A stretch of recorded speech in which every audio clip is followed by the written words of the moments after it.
What if you wanted to create a report in Microsoft Access containing data from a table where each row, each containing a different record, are all the same color?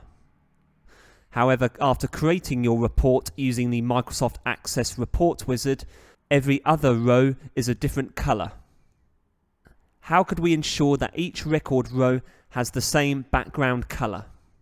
My intention is to have the background color as white for the whole detail section of my report.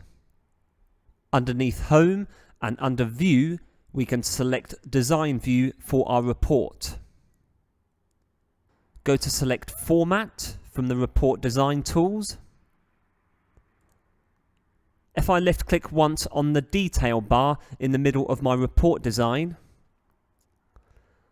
and left click once on the background color tab, we can see that the background for the detail section is white.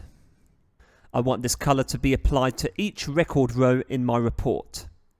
Therefore, in order to prevent the grey color shade from appearing in every other record row, as we saw in the previous preview of my report, underneath the same format option, I'm going to left click on alternate row color. Since I want the whole detail section white, I can choose the white box in the top left corner underneath theme colors, or go down to the bottom with my mouse cursor and left click on no color. Left click on Design or Home, click on the arrow underneath View and go back to Report View. And now the background color for the whole detail section is the same. And you're done.